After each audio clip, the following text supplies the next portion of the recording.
ഈ agenda setting എന്നുള്ളൊരു function media complete ആയിട്ട് ആബ്ഡിക്കേറ്റ് ചെയ്ത പോലെയാണ് എനിക്ക് തോന്നുന്നത്. അവരത് പൂർണ്ണമായിട്ട് ഉപേക്ഷിച്ചിട്ട് റിയാക്ട് ചെയ്യാണ് കാര്യങ്ങളോട്. എല്ലാ കാര്യങ്ങളും റിയാക്ട് ചെയ്യണമെങ്കിൽ അല്ലെങ്കിൽ ആളുകളെ കൊണ്ട് എന്തിനെങ്കിലും റിയാക്ട് ചെയ്യിപ്പിച്ചിട്ട് പിന്നെ അതെന്നെ പറയും. മാധ്യമങ്ങളെ സംബന്ധിച്ചിടത്തോളം അവിടെ മുതൽ മുടക്കുണ്ട്, അവിടെ ഒരുപാട് പേർക്ക് ശമ്പളം കൊടുക്കണം, ലാഭം ഉണ്ടാക്കണം, ഇങ്ങനെയൊക്കെ ഉള്ളപ്പോൾ ഇതിനൊരു വലിയ മത്സരം എന്ന് പറഞ്ഞാൽ മത്സരത്തിന്റെ ഒരു രീതി ഒരു ഘട്ടം കഴിയുമ്പോഴേക്കും അതൊരു പ്രത്യേകിച്ച് മൂല്യങ്ങളൊന്നും ഇല്ലാത്ത തരത്തിലുള്ള കാരണം സർവൈവലിന് വേണ്ടിയിട്ടുള്ള ഡെസ്പറേറ്റ് ആയിട്ടുള്ള ഒരു നിലനിൽക്കാൻ വേണ്ടിയിട്ടുള്ള ഒരു ഓട്ടമുണ്ട്. ആ ഓട്ടത്തിനിടയിൽ എന്താ ചെയ്യാൻ പറ്റുന്നത്? ഈ സ്പേസിന് വേണ്ടിയിട്ടുള്ള ഓട്ടം. ഇപ്പോൾ സോഷ്യൽ മീഡിയ ഒരു വശം എല്ലാവരും പത്രപ്രവർത്തകരായി, അത് നല്ല കാര്യമാണ്. സിറ്റിസൺ ജേർണലിസമായി, ഇൻഡസ്ട്രി പൊളിഞ്ഞു, മൂലധനത്തിന്റെ നിരാളിപ്പിടുത്തം മാറി.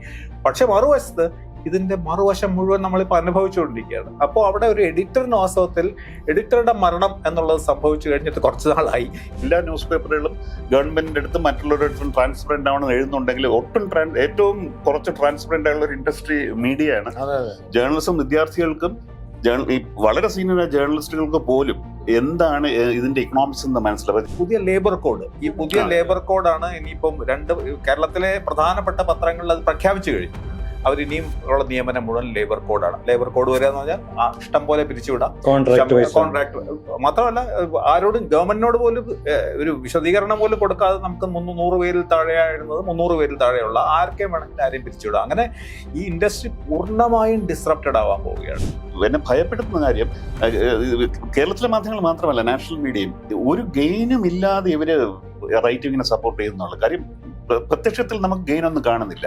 പിന്നെ ചിലർ പറയുന്നത് EDയെ ഭയപ്പെട്ടു. പക്ഷെ അതൊന്നും മനോരമയ്ക്ക് എന്തിനാണ് EDയെ ഭയപ്പെടുന്നത്, അല്ലെങ്കിൽ ടൈംസ് ഓഫ് ഇന്ത്യക്ക് എന്തിനാണ് EDയെ ഭയപ്പെടുന്നത്? നമ്മൾ ഈ മാധ്യമങ്ങളുടെ ചരിത്രം എടുക്കുകയാണെങ്കിൽ ഈ 500 വർഷത്തിൽ ഒരുപാട് തിരിച്ചടികളും പ്രതിസന്ധികളും വെല്ലുവിളികളും ഒക്കെ കടന്നാണ് പോകുന്നത്. ജനാധിപത്യത്തെ കൂടുതൽ ശക്തിപ്പെടുത്താൻ മാധ്യമങ്ങൾ എല്ലാ കാലത്തും ഉണ്ടായിരുന്നു.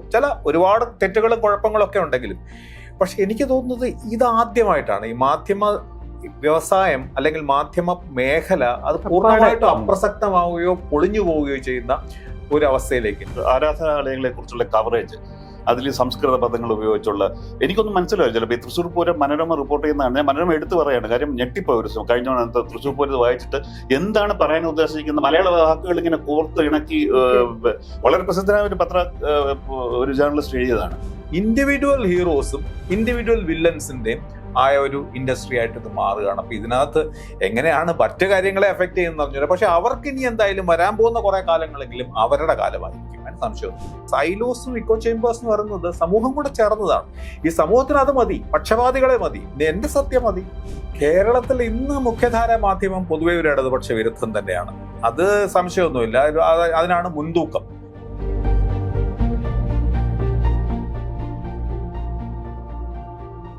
നമ്മുടെ ഇവിടെ ഒരുപാട് റിട്ടയർഡ് അവരായിരിക്കും പത്രങ്ങൾ വായിക്കുന്നത്. അവർക്ക് ചിലപ്പോൾ വേറെ നല്ല സർക്കാർ കൊടുക്കുന്ന ഇടതുപക്ഷ സർക്കാർ കൊടുക്കുന്ന നല്ല പെൻഷൻ വാങ്ങിച്ച് അവർ കാണുന്ന ചാനലിൽ മറ്റേ ഞാൻ പറഞ്ഞ നേരത്തെ വെറുപ്പ് ട്രെയിനിൽ നിന്ന് കണ്ടിട്ടുണ്ട്. ഞാൻ ചോദിച്ചു സാർ എവിടെ ചോദിച്ചു, ഞാൻ റവന്യൂ വകുപ്പിൽ റിട്ടയർ ആയിട്ട് മകൻ കാനഡയിലാണ്. അപ്പോൾ കാനഡയിൽ നിന്ന് പൈസ വരുന്നുണ്ട്, ഇവിടെ നമ്മുടെ സർക്കാരും കാശ് കൊടുക്കുന്നുണ്ട്. ഇദ്ദേഹം കാണുന്ന ഇതാണ്. എന്നിട്ട് ബാക്കിയുള്ള മതക്കാരെ ചീത്ത വിളിക്കുക. ഇതൊക്കെ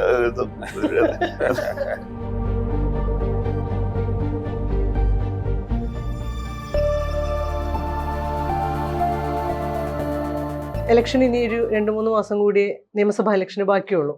മുമ്പൊക്കെ ആണെങ്കിൽ ഒരു മെയിൻ സ്ട്രീം മീഡിയയ്ക്ക് മുന്നോട്ട് വെക്കാനുള്ളൊരു വിഷൻ അല്ലെങ്കിൽ ഇലക്ഷൻ ആവുന്ന സമയത്ത് അതുമായിട്ട് ബന്ധപ്പെട്ട ചർച്ചകൾ, കേരളത്തിൻ്റെ ഒരു എന്താ പറയുക ഭാവി കേരളം എങ്ങനെയായിരിക്കണം, ഇത്രയും കാലത്തെ വിലയിരുത്തൽ, അത്തരത്തിലുള്ള വാർത്തകളും വിശകലനങ്ങളും ഒക്കെ നിറഞ്ഞിരുന്ന ഒരു ചരിത്രം ഉണ്ടായിരുന്നു മലയാളം മീഡിയയ്ക്ക്. പത്രങ്ങൾ മാത്രമല്ല, ടെലിവിഷൻ കാലത്തിൻ്റെ തുടക്കത്തിലും അങ്ങനെയുണ്ട്. പക്ഷെ ഇപ്പോൾ വിഷ്വൽ മീഡിയയുടെ മെയിൻ സ്ട്രീം മീഡിയയുടെ ഒരു കൾച്ചർ, വിഷ്വൽ കൾച്ചർ തന്നെ മാറി വരുന്ന ഒരു കാഴ്ച കാണുന്നുണ്ട്. അതായത് ഒരു ഗൗരവതരമായ വാർത്തയുടെ സ്വഭാവം മുഴുവൻ മാറിയിട്ട് ആ ദൃശ്യഭാഷയിൽ തന്നെ വലിയ മാറ്റം സംഭവിക്കുന്നത് പോലെ തോന്നുന്നു. അതൊരു വിലാപമായിട്ടല്ല പറയുന്നത്, പക്ഷെ അതൊരു കൺസേൺ ആണ്, ആശങ്കയാണ്. കാരണം അത് രാഷ്ട്രീയ പാർട്ടികളുടെ കണ്ടന്റിനെ നിയന്ത്രിക്കുന്നുണ്ട്, മറ്റ് മീഡിയകളെ പലതരത്തിൽ ബാധിക്കുന്നുണ്ട്. അതുപോലെ സോഷ്യൽ മീഡിയയുടെ ഇന്റർവെൻഷനും ഇതെല്ലാം കൂടെ ചേർന്നിട്ട് ഒരു കലങ്ങിയ വെള്ളം പോലത്തെ ഒരു ദൃശ്യഭാഷയായിട്ട് മാറുന്നു എന്നുള്ളൊരു തോന്നലുണ്ട്. അങ്ങനെ തോന്നുന്നുണ്ടോ? എന്താണ് ഒരു മലയാളം മീഡിയനെ മുന്നിൽ കണ്ടുകൊണ്ട്? ഞാൻ ടെലിവിഷൻ അത് അധികം കാണാറില്ല, ഒട്ടും തന്നെ കാണാറില്ല എന്ന് ടെലിവിഷൻ മാധ്യമം. പക്ഷെ നമുക്ക് ഈ യൂട്യൂബ് എന്ന് പറയുന്ന സംഭവം ഉള്ളതുകൊണ്ട് എന്താണ് ടെലിവിഷൻ ഉള്ളതെന്ന് നമുക്ക് അതിനെക്കുറിച്ച് ഒരു ഐഡിയ കിട്ടുന്നുണ്ട്.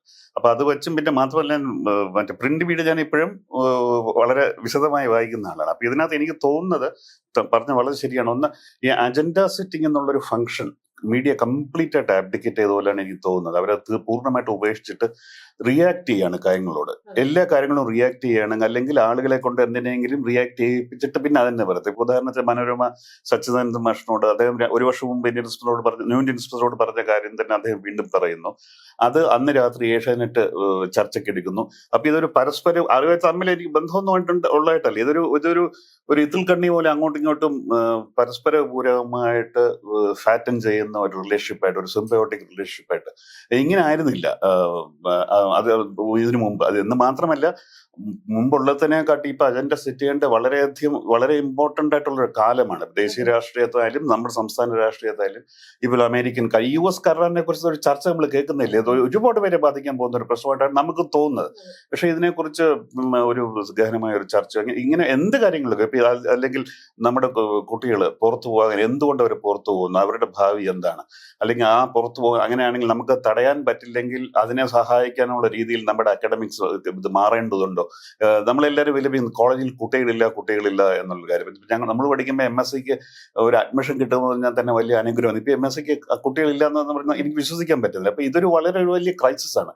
അപ്പൊ ഈ കാര്യങ്ങളൊന്നും ഇതെല്ലാം ചർച്ച ചെയ്യുന്ന ചില പ്രൈവറ്റ് യൂണിവേഴ്സിറ്റികളോ അല്ലെങ്കിൽ മറ്റുള്ളവരുണ്ടാക്കുന്ന ഒരു സ്പെക്ടിക്കിൾ പോലെ ഒരു ഇവന്റ് ഉണ്ടാക്കിയിട്ട് അവിടെ രാഷ്ട്രീയ നേതാക്കള് ആളുകൾക്ക് കേൾക്കാൻ സുഖമുള്ള കാര്യങ്ങൾ വന്ന് പറയും. അതല്ല, ഈ പറയുന്ന കാര്യങ്ങൾ ഒരു 15 മിനിറ്റോ 20 മിനിറ്റോ ആണ്. അതൊരു ഇവന്റ് മാനേജ്മെന്റ് ഷോ വരുമ്പോൾ അത് പലപ്പോഴും ആളുകൾ കേൾക്കാൻ സുഖപ്രദമായ കാര്യങ്ങൾ പറഞ്ഞിട്ട് പോവുക എന്നുള്ള, അതിനെക്കുറിച്ച് പിന്നീടൊരു ഫോളോ അപ്പ് ഉണ്ടാവുകയോ വളരെ ബുദ്ധിമുട്ടുള്ള ഹാർഡായിട്ടുള്ളൊരു ഡിസ്കഷൻ നടത്തുകയോ തീരുമാനങ്ങൾ എടുക്കുകയോ ഒന്നും നടക്കുന്നില്ല. അപ്പൊ അതിന് മാധ്യമങ്ങളുടെ പരാജയം തന്നെയാണ്. കാര്യം അജണ്ട ഇതൊരു വലിയൊരു പ്രശ്നമായിട്ട് അറ്റ്ലീസ്റ്റ് ഞാൻ ഹോപ്പ് ചെയ്യുന്നത് ഇലക്ഷൻ വരുമ്പോഴെങ്കിലും, ബാക്കി ദിവസങ്ങളിൽ ചിലപ്പോൾ അവരുടെ TRPയും മറ്റു കാര്യങ്ങളും, ഇലക്ഷൻ അറ്റ്ലീസ്റ്റ് ഇനിയിപ്പം 2 മാസം പോലും പാടില്ല. അപ്പൊ ഇനിയിപ്പോ എന്താണെന്നുള്ളത് എനിക്ക് ഇത് വളരെ ഒരു വിഷമമായിട്ട് തോന്നുന്നു. ഇങ്ങനെയുള്ള എന്തുകൊണ്ടാണെന്ന് അറിയില്ല. അത് അവർക്ക് അതിന് താല്പര്യമില്ലാത്തത് കൊണ്ടാണോ? പണ്ട് പത്രങ്ങൾ തമ്മിൽ മത്സരമാണ് അജണ്ട സെറ്റ് ചെയ്യാൻ വേണ്ടി. ഓരോരുത്തരും ഞങ്ങളാണ് ആദ്യം സെറ്റ് ചെയ്യുക എന്ന് പറയാൻ ഒരു അഭിമാനം. ഇപ്പൊ എനിക്ക് ആ ന്യൂസ് റൂമുകളിൽ അങ്ങനെ ഒരു താല്പര്യം ഇല്ലാത്തതുകൊണ്ട് എനിക്ക് മനസ്സിലാകുന്നില്ല. ക്രെഡിബിൾ ആയിട്ടുള്ളതും സീരിയസുമായിട്ടുള്ള ഒരു കണ്ടന്റിന് വേണ്ടി ഇന്ന് ആരും ടെലിവിഷൻ കാണുന്നില്ല എന്ന് ട്രൂ കോപ്പിക്ക് നൽകിയിട്ടുള്ള ഒരു അഭിമുഖത്തിൽ ശശികുമാർ സാർ മുമ്പ് പറയുകയുണ്ടായി. അപ്പോൾ മാധ്യമങ്ങളുടെ വിശ്വാസ്യത എന്ന് പറഞ്ഞ ഒരു പ്രധാനപ്പെട്ട, നമ്മളൊരു മാധ്യമ പ്രവർത്തകരാണ് 4 പേരും. അപ്പോൾ നമ്മളൊരു പ്രധാനപ്പെട്ട ഒരു സംഭവമായിരുന്നു വിശ്വാസ്യത, ക്രെഡിബിലിറ്റി എന്നുള്ളത്. ഈ ജെൻസി തലമുറ എങ്ങനെയാണ് ഈ പറഞ്ഞിട്ടുള്ള കോണ്ടെക്സ്റ്റ് വെച്ചിട്ട്, ഈ പറഞ്ഞിട്ടുള്ള പ്രശ്നഭരിതമായിട്ടുള്ള ഈ മാധ്യമ സാഹചര്യത്തിൽ ഈ ടെലിവിഷൻ ജേർണലിസത്തിനെ എങ്ങനെയാണ് കാണുന്നതെന്നാണ്? ടെലിവിഷൻ ഏതാണ്ട് പൂർണ്ണമായും കാലഹരണപ്പെടുന്നതിൻ്റെ ആ ഒരു ഘട്ടത്തിലാണ് ഇപ്പോൾ നമ്മൾ. അത് ലോകം മുഴുവൻ അങ്ങനെയാണ്. ടെലിവിഷനായാലും അച്ചടി മാധ്യമമായാലും രണ്ടുമേയും ലെഗസി മീഡിയ എന്ന് വിളിക്കുന്ന ഒരു എന്താ പറയുക, കാലഹരണപ്പെട്ട മാധ്യമങ്ങളുടെ മട്ടിലാണ്. അപ്പൊ അത് ലോകം മുഴുവൻ ആഗോളതലത്തിൽ കാണുന്ന ഒരു പ്രധാനപ്പെട്ട കാഴ്ചയാണ്. അപ്പൊ അതിൻ്റെ ഈ സമഗ്രമായിട്ടുള്ള ഈ ചിത്രം നമ്മൾ കണക്കിലെടുത്തുകൊണ്ട് മാത്രമേ ഇപ്പോഴുള്ള ഈ മാറ്റങ്ങളെ കാണാൻ പറ്റുള്ളൂ. ഇതിപ്പോ ടെലിവിഷൻ സ്വയം നഷ്ടപ്പെടുത്തിയതാണ് ആ ഒരു റോൾ എന്നല്ല ഞാൻ കരുതുന്നത്. അപ്പൊ അതിന് ഒരു ഘട്ടം കഴിയുമ്പോൾ അത് അങ്ങനെ ചെയ്തിട്ടുണ്ടാവും. പക്ഷേ ടെലിവിഷന് സ്വയം നഷ്ടപ്പെട്ടു പോയതാണ് ഈ അജണ്ട സെറ്റിംഗ് റോൾ എന്ന് പറഞ്ഞ. ടെലിവിഷൻ മാത്രമല്ല, അച്ചടി മാധ്യമങ്ങളുടെയും കൂടെയാണ്. ഒരുപക്ഷെ ഇന്ത്യയിലും കേരളത്തിലും ഒക്കെ വീണ്ടും ഒരു മുടന്തി മുന്നോട്ട് പോകുന്ന ഒരവസ്ഥ ഉണ്ടാവും. വിദേശത്തൊക്കെ നോക്കുകയാണെങ്കിൽ നമുക്കറിയാം, അച്ചടി മാധ്യമങ്ങൾ എന്നേ കാലഹരണപ്പെട്ടിരിക്കുന്നു. Television, news media, news television അതും പോയി കഴിഞ്ഞിരിക്കുന്നു. അപ്പൊ ഈ ഒരു ഘട്ടത്തിൽ ഒരു വശത്ത് അത്, മറുവശത്ത് നമ്മുടെ സമൂഹത്തിൽ വന്നിരിക്കുന്ന വലിയ മാറ്റങ്ങളുണ്ട്. പലരും ചർച്ച ചെയ്ത പോലെ ഈ ഒരു അറ്റൻഷൻ ഇക്കോണമിയുടെ കാര്യം എല്ലാവരും പറയുന്നുണ്ട്. എല്ലാവരും ഒരു ശ്രദ്ധ പിടിച്ചു ഒരു മിനിറ്റെങ്കിലും ഒന്ന് പിടിച്ചു നിർത്താൻ വേണ്ടിയിട്ടുള്ള വലിയ ഒരു നെട്ടോട്ടത്തിലാണ് മാധ്യമങ്ങൾ. കാരണം സമൂഹത്തിനും താല്പര്യമില്ല, സമൂഹത്തിന് സമയമില്ല, സാവകാശമില്ല. ഇതൊന്നും ആരുടെയെങ്കിലും ഒരാളുടെ ഒരു കുറ്റമായിട്ടോ ഒരാളുടെ ഒരു ദൗർബല്യമായിട്ടല്ല. നമ്മുടെ മൊത്തത്തിൽ വരുന്ന ഈ ചേഞ്ചസിന്റെ നമ്മുടെ എൻറ്റയർ എക്കോസിസ്റ്റത്തിൽ തന്നെ വന്നിരിക്കുന്ന ഒരു മാറ്റം കാരണം. അപ്പൊ ഇവിടെ എങ്ങനെ പിടിച്ചു നിൽക്കാം? കാരണം മാധ്യമങ്ങളെ സംബന്ധിച്ചിടത്തോളം അവിടെ മുതൽ മുടക്കുണ്ട്, അവിടെ ഒരുപാട് പേർക്ക് ശമ്പളം കൊടുക്കണം, ലാഭം ഉണ്ടാക്കണം. ഇങ്ങനെയൊക്കെ ഉള്ളപ്പോൾ ഇതിനൊരു വലിയ മത്സരം, ഒരു മത്സരം എന്ന് പറഞ്ഞാൽ മത്സരത്തിന്റെ ഒരു രീതി ഒരു ഘട്ടം കഴിയുമ്പോഴേക്കും അതൊരു പ്രത്യേകിച്ച് മൂല്യങ്ങളൊന്നും ഇല്ലാത്ത തരത്തിലുള്ള ഒരു, കാരണം സർവൈവലിന് വേണ്ടിയിട്ടുള്ള ഡെസ്പറേറ്റ് ആയിട്ടുള്ള ഒരു നിലനിൽക്കാൻ വേണ്ടിയിട്ടുള്ള ഒരു ഓട്ടമുണ്ട്. ആ ഓട്ടത്തിനിടയിൽ എന്താ ചെയ്യാൻ പറ്റുന്നത്? ഈ സ്പേസിന് വേണ്ടിയിട്ടുള്ള ഓട്ടം. അപ്പൊ അവിടെ ആകപ്പാട് നമുക്ക് ഇത്രയേ ഉള്ളൂ സ്പേസ്. ആ സ്പേസിൽ എന്തൊക്കെ ചെയ്യാം? വളരെ വേഗം കാര്യങ്ങൾ തീർത്ത് പിന്നെ വരുന്നത് എന്താ? സോഷ്യൽ മീഡിയ ആണ് ഇതിന്റെ പ്രധാനപ്പെട്ട നമ്മുടെ കണ്ടന്റർ, ഇതിനെതിരായിട്ടുള്ള ഒരു പ്രധാന ശക്തി. ആ സോഷ്യൽ മീഡിയയുടെ സ്വഭാവം സ്വാഭാവികമാണ്. അവരുമായിട്ട് മത്സരിക്കുമ്പോൾ അവരുടെ സ്വഭാവങ്ങളിലേക്ക്, അവരുടെ സ്വഭാവം മുഴുവൻ നമ്മളിലേക്ക് ബാക്കി മാധ്യമങ്ങളിലേക്കും വരുമ്പോൾ സോഷ്യൽ മീഡിയയുടെ തരത്തിലുള്ള അവിടെ യാതൊരു തരത്തിലുള്ള നിയമങ്ങൾ ബാധകമല്ല, മൂല്യങ്ങൾ ബാധകമല്ല. അവിടെ വർഗീയത, ആണധികാരം, ജാതീയത, ഇതിനൊക്കെയാണ് ഏറ്റവും കൂടുതൽ ഈ ടോക്സിക് ആയിട്ടുള്ള ഒരു പ്ലാറ്റ്ഫോമാണ് സോഷ്യൽ മീഡിയ. അതിന്റെ പല പ്രയോജനങ്ങളും ഉണ്ട്, വ്യസ്തത. എന്നാലും അങ്ങനെയുള്ള ഒരു വിഷലിപ്തമായിട്ടുള്ള ഒരു മാധ്യമ രംഗത്ത് അതിനെ അനുകരിക്കുകയും അതുമായിട്ട് മത്സരിച്ച് അതായിട്ട് മാറുകയും ചെയ്യുന്ന ഒരു കാലമാണ് നമ്മുടെ മുമ്പിൽ ഇരിക്കുന്നത്. ഇത് നമ്മുടെ കേരളത്തിലെയോ ദേശീയ തലത്തിലോ മാത്രമല്ല, അവിടെയാണ് അപ്പോൾ ഏറ്റവും വൈകാരികമായിട്ടുള്ള വികാരങ്ങൾ ഉയർത്തുന്ന, ഇപ്പൊ സ്വാഭാവികമായിട്ട് വികാരങ്ങൾ ഉയർത്തുന്നത് ക്ഷോഭം, ദേഷ്യം, അല്ലെങ്കിൽ പരസ്പര ദൂഷണം, പരസ്പരമായിട്ടുള്ള ഏറ്റുമുട്ടൽ, ഇതിനൊക്കെയാണ്. അവിടെ മനസ്സിരുത്തി ചിന്തിക്കുകയോ ചർച്ച ചെയ്യുകയോ വളരെ ആഴത്തിൽ വിശദമായിട്ടുള്ള സമഗ്രക്ക് ചർച്ചയ്ക്കൊന്നും ഒരു സ്പേസ് ഇല്ലാതായി മാറിക്കഴിഞ്ഞു. ഈ സ്പേസിൽ നിലനിൽക്കാൻ വേണ്ടിയിട്ടുള്ള ഒരു ഡെസ്പറേറ്റ് ആയിട്ടുള്ള ഈ ഓട്ടത്തിന്റെ ഭാഗമായിട്ടാണ് ഞാനിതെല്ലാം കാണുന്നത്. അപ്പോൾ അതൊരു സ്വാഭാവികമായ രീതിയാണ്. ഇത് ഘട്ടം കഴിയുമ്പോഴേക്കും ഇതൊരു പുതിയ കാലത്തിലേക്ക് പോവുകയും ഈ നശിച്ചു പോകാൻ വേണ്ടിയുള്ള അവസാനത്തെ ഒരു ആസന്ന മരണ ശയ്യയിൽ കിടക്കുന്ന ഈ മാധ്യമങ്ങളെല്ലാം അതിന്റെ സ്വാഭാവികമായിട്ടുള്ള ഗതിയിലേക്ക് അത് മാറുകയും ചെയ്യും എന്നുള്ളതാണ് എൻ്റെ മനസ്സിൽ തോന്നുന്നത് ഇപ്പോഴത്തെ കാര്യം. ഈ കോണ്ടെക്സ്റ്റിൽ ഒരു എഡിറ്റർഷിപ്പിന് എത്രത്തോളം ക്രിയേറ്റീവായിട്ടുള്ള റോൾ ഉണ്ട് ഇതിനൊരു റീഡിഫൈൻ ചെയ്യാൻ? ഇപ്പോഴത്തെ അവസരം ഇല്ലെന്നാണ് എൻ്റെ അഭിപ്രായം. ഒരു എഡിറ്ററിന് ഒരു മാധ്യമത്തിൽ വാസ്തവത്തിൽ എന്തൊക്കെ കഴിവുണ്ടെങ്കിലും, എന്തൊക്കെ മൂല്യങ്ങളുണ്ടെങ്കിലും, എന്തൊക്കെ അദ്ദേഹത്തിന് ആശയങ്ങളുണ്ടെങ്കിലും അത് നടപ്പിലാവാത്ത ഒരു ഘട്ടത്തിലേക്ക് നമ്മുടെ ഇത് മാറിയിരിക്കുന്നു. പൂർണ്ണമായും ഡിസ്റപ്റ്റഡ് ആണ്. അവിടെ ഒരു പത്രാധിപർക്ക് ഇതെങ്ങനെ കൊള്ളാമോ ആലോചിച്ച് പോകുന്നതിനൊന്നും സമയമില്ല. ഒരു 20 വയസ്സ് 22 വയസ്സുള്ള റിപ്പോർട്ടർ വന്ന് നേരെ ചാനൽ സ്ക്രീനിൽ പറയുകയാണ്, ന്യൂസ് എക്സ്പ്ലോഡ് ചെയ്യണം, ബ്രേക്ക് ചെയ്യണം.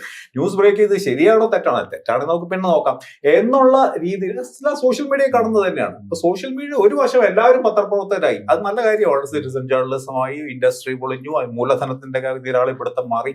പക്ഷെ മറുവശത്ത് ഇതിന്റെ മറുവശം മുഴുവൻ നമ്മളിപ്പോൾ അനുഭവിച്ചുകൊണ്ടിരിക്കുകയാണ്. അപ്പോൾ അവിടെ ഒരു എഡിറ്ററിന് വാസ്തവത്തിൽ എഡിറ്ററുടെ മരണം എന്നുള്ളത് സംഭവിച്ചു കഴിഞ്ഞിട്ട് കുറച്ച് നാളായി.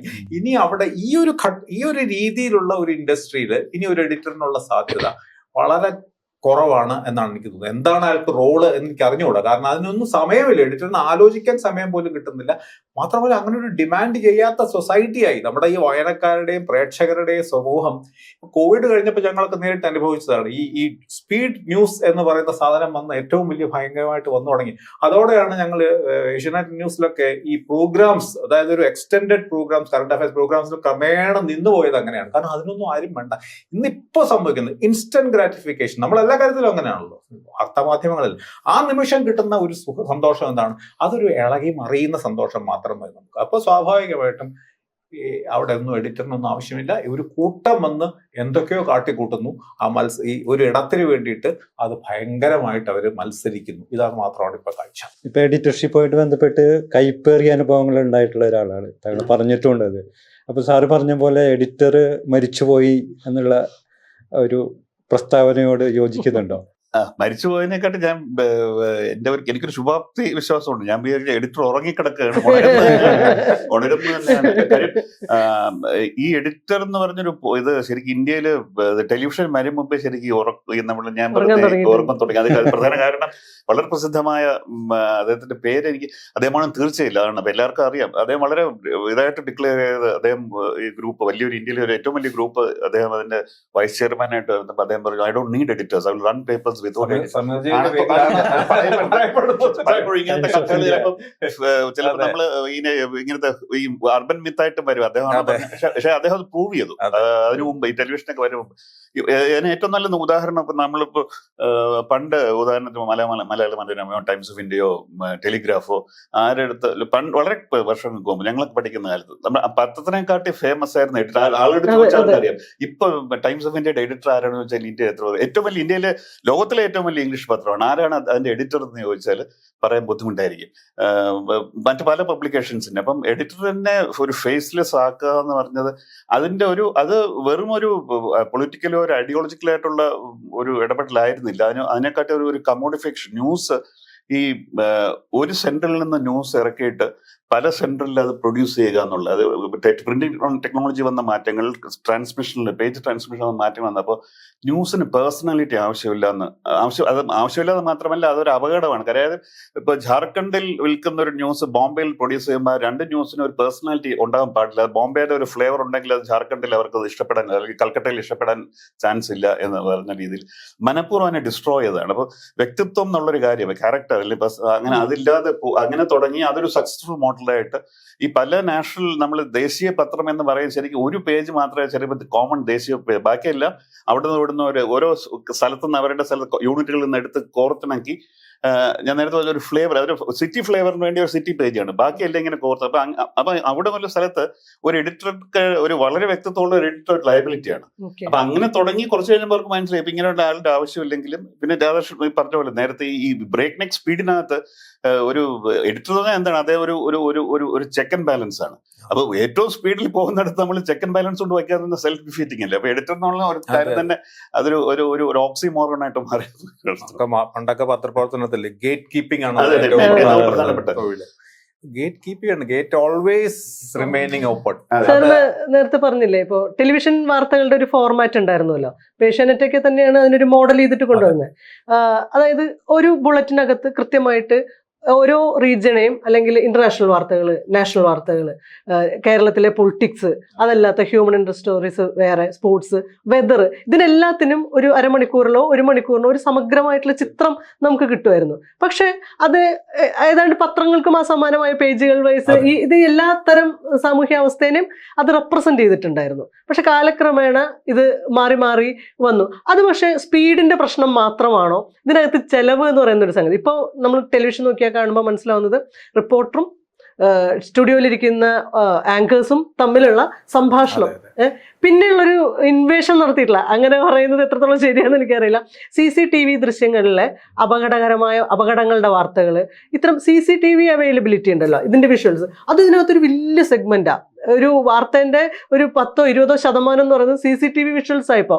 അപ്പോൾ ഇത് ഈ ചെലവ് കുറയ്ക്കലിന്റെ ഭാഗം കൂടിയാണോ എന്നുള്ളതും കൂടിയാ. ഒരു വശത്ത് അതുമുണ്ട്. നേരത്തെ പറഞ്ഞ പോലെ ഈ നിലനിൽക്കാനുള്ള അല്ലെങ്കിൽ അതിജീവനത്തിന് വേണ്ടിയിട്ടുള്ള ഈ നെട്ടോട്ടത്തിനിടയിൽ ഏറ്റവും പ്രധാനം സാമ്പത്തികം തന്നെയാണ്. അപ്പൊ സാമ്പത്തിക ചെലവ് ഏറ്റവും കുറയ്ക്കാൻ ആവശ്യമില്ലാത്ത സ്ഥലത്ത് പലയിടത്തും പിന്നെ ചെലവ് നടത്തുന്നുണ്ട്. പക്ഷേ ഏറ്റവും എളുപ്പം ഈ ലോകം മുഴുവൻ ഇതും ചർച്ചാ വിഷയമാണ്. കാരണം എല്ലാം ഈ ന്യൂസ് റൂമുകളിലെ ഒരു ആങ്കറും ഒരു ടോക്കിംഗ് ഹെഡ്സും മാത്രമായിട്ട് പരിപാടി മാറി. ഗ്രൗണ്ട് റിപ്പോർട്ടിംഗ് ഒന്നും അവസാനിപ്പിച്ചു. അതിന്റെ ആവശ്യമില്ല. കാരണം അത് മാധ്യമങ്ങളുടെ മാത്രമല്ല, ഇതിലൊരു പരസ്പരം കൊടുക്കൽ വാങ്ങൽ നടത്തുന്ന സമൂഹവും ഈ സമൂഹത്തിന് പറ്റിയ മാധ്യമങ്ങളാണ്, അതാത് സമൂഹത്തിന് കിട്ടുന്നതാണ് ആ മാധ്യമങ്ങളാണെന്നാണ് പറയുന്നത്. വളരെ ശരിയാണ്. അതെ, അതാത് സമൂഹം അർഹിക്കുന്ന മാധ്യമമാണ്. രാജാവിനെ പോലെ തന്നെയാണ്, ഗവൺമെന്റിനെ പോലെയാണ് മാധ്യമങ്ങളും.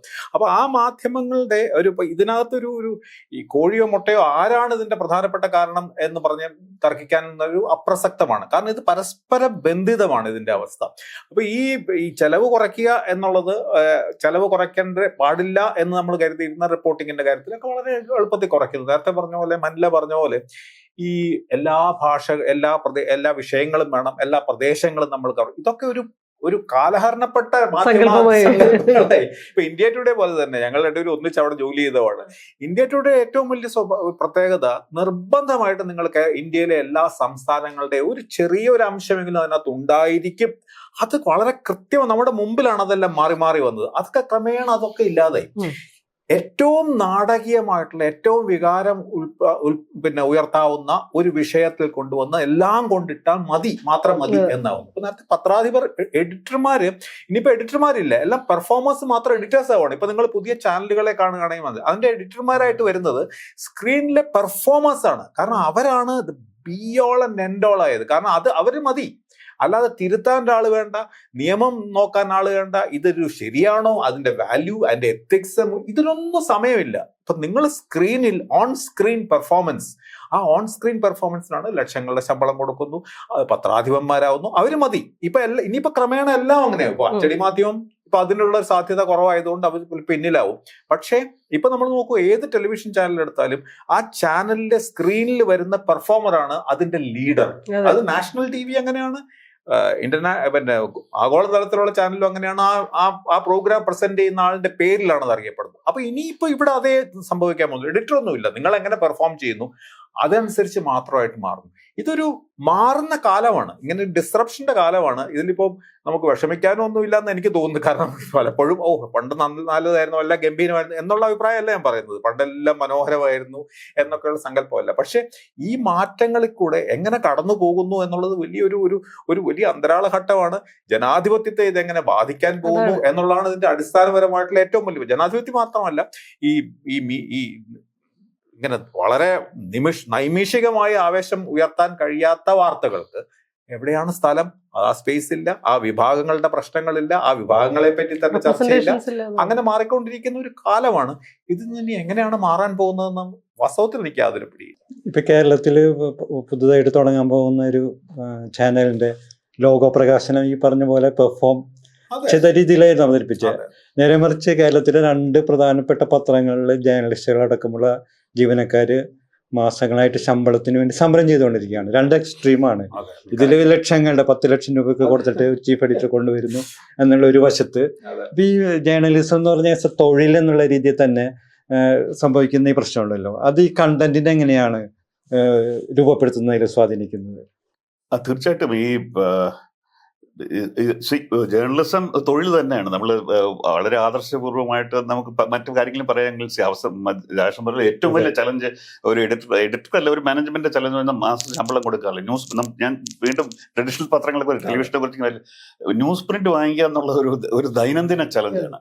അതുപോലെ തന്നെ ഈ കടലാസ് ഉണ്ടെങ്കിലും അച്ചടിക്കാൻ നോക്കുള്ളൂ, ചുമരുണ്ടെങ്കിലും ചിത്രം വരയ്ക്കാൻ പറ്റും. അതുപോലെ 5 വർഷമായിട്ട് മലയാളത്തിലെ അടക്കം മാധ്യമങ്ങളുടെ സർക്കുലേഷൻ കൂടിയിട്ടില്ല. ഒന്നെങ്കിൽ സ്റ്റാഗ്നന്റ് ആണ്, അല്ലെങ്കിൽ താഴോട്ട് പോകുന്നത്. അപ്പൊ ശരിക്കും പറഞ്ഞാല് ഞാനിപ്പോ മനസ്സിലാക്കുന്ന പല പത്രങ്ങളുടെയും ഇക്കണോമിക്സ് നോക്കുകയാണെങ്കിൽ സർക്കുലേഷൻ ഇപ്പൊ കൂടുകയാണെങ്കിൽ ഒക്കെ നഷ്ടം കൂടും എന്നുള്ളത്. കാര്യം ഇൻവെസ്റ്റ്മെന്റ് വില കൂടുകയും അതിന് അനുപാതികമായിട്ടുള്ള പരസ്യം ഇല്ലെങ്കിൽ, കാര്യം എല്ലാ പത്രങ്ങളും വിൽക്കുന്നത് കോസ്റ്റ് ഓഫ് പ്രൊഡക്ഷന്റെ കുറച്ച് പൈസയാണ്. ഈ മനോരമ നമ്മൾ 9 രൂപ വാങ്ങിക്കുമ്പോൾ കോസ്റ്റ് ഓഫ് പ്രൊഡക്ഷൻ എനിക്ക് തോന്നുന്നു 11 രൂപ 12 രൂപ അല്ലെങ്കിൽ ചില 14 രൂപ വരെയൊക്കെ ആയിരിക്കും ഒരു കോപ്പിക്ക്. ബാക്കി പരസ്യത്തിന് കിട്ടും. അപ്പൊ പരസ്യം ഇല്ലെങ്കിൽ ഇങ്ങനെ ഇതൊരു വലിയൊരു പ്രശ്നമാണ്. അപ്പോ ഈ ജീവനക്കാരുടെ ഇതെങ്ങനെ ഇതിനെ ഇത് തരണം ചെയ്യുന്നുള്ളത് ഇതൊരു വളരെ സങ്കീർണമായ കാര്യം. മാനേജ്മെന്റിനെ സംബന്ധിച്ചുള്ള അവർക്ക് ഇതൊന്നും ലാഭം ഉണ്ടാകുന്നില്ല, ഞങ്ങൾ ഇത് എങ്ങനെ കൊടുക്കും എന്ന അതൊരു പ്രശ്നമുണ്ട്. പിന്നെ വേറെ അപ്പൊ ഇങ്ങനെ വരുമ്പോൾ സാധാരണ രീതിയിൽ പറയുന്ന മാനേജ്മെന്റ് കള്ളം പറയുന്നത് അതൊക്കെ ആയിരിക്കും. പക്ഷെ ഞാൻ പറയുന്നത് ഇതിന് ഒരു സൊല്യൂഷൻ ഇല്ല, ഒരു ഈസി സൊല്യൂഷൻ ഇല്ല. അതപ്പോ പലരും പറയും ഗവൺമെന്റ് പരസ്യം കൊടുക്കും. ഗവൺമെന്റ് പരസ്യം ഒരു സൊല്യൂഷൻ അല്ല. ഗവൺമെന്റ് പരസ്യമൊക്കെ മാക്സിമം ഒരു 5-6% സാധാരണ ഒരു വലിയ പത്രത്തിന്റെ ടേൺ ഓവറിന്റെ വരുന്നുള്ളൂ. ഇപ്പൊ ഒരു ടൈംസ് ഓഫ് ഇന്ത്യക്ക് എനിക്ക് 6% മാത്രമാണ് ഗവൺമെന്റ് പരസ്യം.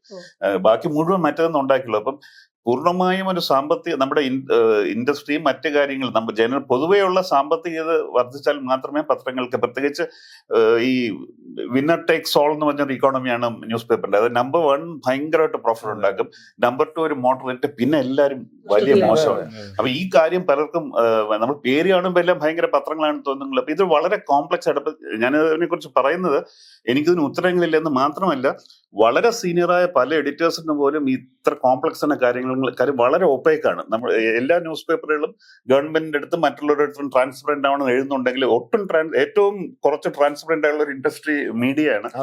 ജേർണലിസം വിദ്യാർത്ഥികൾക്കും ഈ വളരെ സീനിയറായ ജേർണലിസ്റ്റുകൾക്ക് പോലും എന്താണ് ഇതിന്റെ ഇക്കണോമിക്സ് എന്ന് മനസ്സിലാവും. ഞാൻ പറയുന്നത് നമ്മള് ഈ പ്രൊഫഷനിൽ പോകുന്നതിന് മുമ്പ് ഇതിനെക്കുറിച്ച് നമ്മുടെ ജേർണലിസം ഒരു യൂണിവേഴ്സിറ്റിയിൽ പോലും എക്കണോമിക്സ് ഓഫ് ജേർണലിസം എന്ന് പറഞ്ഞ ക്ലാസ് എടുക്കുന്നതായിട്ട് എനിക്ക് തോന്നുന്നില്ല. കാര്യം അവർക്ക് അറിയില്ല എടുക്കുക. എന്നോട് പറഞ്ഞാൽ ഞാൻ ഒരു 7 വർഷം ഈ കാര്യങ്ങൾ വളരെ അടുത്ത് കണ്ടാണ്. എനിക്ക് പോലും കാര്യം എന്നിൽ നിന്ന് പോലും എനിക്ക് പോലും വിവരം ഇനി പൂർണ്ണമല്ല. ഈ മാസം പത്രം ഇത്രയും ലാഭം ഉണ്ടാക്കിയാൽ ഈ വർഷം ഉണ്ടാക്കിയെന്ന് പറയുമ്പോൾ എനിക്ക് എൻ്റെ അടുത്ത് ഫിഗർ അല്ല അവർ പറയുന്നത്, അവര് റേഷ്യോ ആണ് പറയുന്നത്. കഴിഞ്ഞ വർഷം ഞങ്ങൾ X ആണെങ്കിൽ ഇത്തവണ X-1 എന്നോ X+1 എന്നോ പറയും. ഓക്കെ. എക്സാക്ട് ഫിഗർ പറയില്ല, കാരണം അവർ പറയാൻ ബാധ്യസ്ഥരല്ല നമ്മുടെ അടുത്ത്. അപ്പൊ ഇത് ഇങ്ങനെ പിന്നെ എങ്ങനെയാണ് ഇത് വർക്ക് ചെയ്യുന്നത്, പിന്നെ ചില ക്ലൂസ് ഉണ്ട്. നമുക്ക് ഒരുപാട് പരസ്യം ഉണ്ടെങ്കിലും ഒരു പത്രം ലാഭത്തിൽ നടക്കുന്ന പറയാൻ പറ്റില്ല, കാര്യം ഭയങ്കരമായി അണ്ടർ കട്ട് ചെയ്യുന്നുണ്ട്. ഒരു ഫുൾ പേജ് പരസ്യം ഒരു പത്രം ടെലിവിഷനിലുണ്ട്. അതെ, ഒരു പത്രം ഒരു ഫുൾ പേജ് പരസ്യം 2 ലക്ഷത്തിന് വിൽക്കുമ്പോൾ 17,000 രൂപയ്ക്ക് വേറൊരു പത്രം അതേ പരസ്യം അതേ ദിവസം കാണാം. നമുക്ക് ഒരു ദിവസം ഇന്ന് ഒരു ഫ്രണ്ട് പേജ് പരസ്യം എല്ലാ പത്രങ്ങളും ഒന്നാണ്, ഒരേ പൈസ കിട്ടുന്നില്ല, ഒരേ പരസ്യമാണ്, ഒരേ പരസ്യമാണ്, ഒരേ കളർ, ഒരേ എല്ലാം. അപ്പൊ ഇങ്ങനെയുള്ള ഒരുപാട് കോംപ്ലക്സ്. പിന്നെ വെൻഡേഴ്സുമായിട്ടുള്ള ഡീൽസ് എന്താണ്, ഒരു നമ്മുടെ സഹപ്രവർത്തകർ എന്റെ കൂടെ ജോലി ചെയ്യുന്ന ഒരാൾക്ക് എന്റെ അതേ എക്സ്പീരിയൻസ് ഞാൻ ചെയ്യുന്ന സെയിം ജോലി ചെയ്യുന്ന ഒരാൾക്ക് ഞങ്ങളുടെ ശമ്പളം തമ്മിൽ വലിയ അന്തരം കാണാം. അപ്പൊ ഇങ്ങനെ ഒട്ടും റെഗുലേറ്റഡ് ഇല്ലാത്ത അപ്പൊ ഇതിനൊക്കെ ഒരുപാട് നേട്ടം ഉണ്ടാക്കിയിട്ടുള്ള ആളാണ് ഞാൻ അതിനെക്കുറിച്ച് സംസാരിക്കാൻ ശരിക്കും എനിക്ക് യാതൊരു യോഗ്യതയില്ല. പക്ഷെ ഇതാണ് സത്യാവസ്ഥ. അപ്പൊ ഈ ഫിനാൻസസ് എന്ന് പറയുന്നത് ഇതൊരു വലിയൊരു അതായത് മാധ്യമ വ്യവസായം പൊതുവെ ഇന്ത്യയിൽ അതിന്റെ ഒരു മെയിൻ സ്ട്രീം മാധ്യമ വ്യവസായങ്ങൾ ഓർഗനൈസ്ഡ് ആയിരുന്നു. ഇത് പൂർണ്ണമായിട്ടും ഡിസോർഗനൈസ്ഡ് ആവണം. ഈ ഗിഗ് ഇക്കോണമി എന്ന് പറയുന്നത് മാധ്യമങ്ങൾക്ക് വരികയാണെന്നുള്ളതിന് ഒരു സംശയമില്ല. ഇപ്പൊ അതെ, വേജ് ബോർഡില്ല, എല്ലാം കോൺട്രാക്ട് ആണ് നിയമനം. പിന്നെ മാത്രമല്ല പുതിയ ലേബർ കോഡ്, ഈ പുതിയ ലേബർ കോഡാണ് ഇനിയിപ്പം കേരളത്തിലെ പ്രധാനപ്പെട്ട പത്രങ്ങളിൽ അത് പ്രഖ്യാപിച്ചു കഴിഞ്ഞു. അവരിനിയും ഉള്ള നിയമനം മുഴുവൻ ലേബർ കോഡാണ്. ലേബർ കോഡ് വരിക എന്ന് പറഞ്ഞാൽ ഇഷ്ടം പോലെ പിരിച്ചുവിടാം, കോൺട്രാക്ട്. മാത്രമല്ല ആരോടും ഗവൺമെന്റിനോട് പോലും ഒരു വിശദീകരണം പോലും കൊടുക്കാതെ നമുക്ക് 100 പേരിൽ താഴെയായിരുന്നത് 300 പേരിൽ താഴെയുള്ള ആർക്കെയും വേണമെങ്കിൽ ആരെയും പിരിച്ചുവിടാം. അങ്ങനെ ഈ ഇൻഡസ്ട്രി പൂർണ്ണമായും ഡിസ്റപ്റ്റഡ് ആവാൻ പോവുകയാണ് ഈ അത് ഈ മാധ്യമ ഇന്ത്യയിലെ പല വ്യവസായങ്ങളിലും അത് തന്നെയാണ്.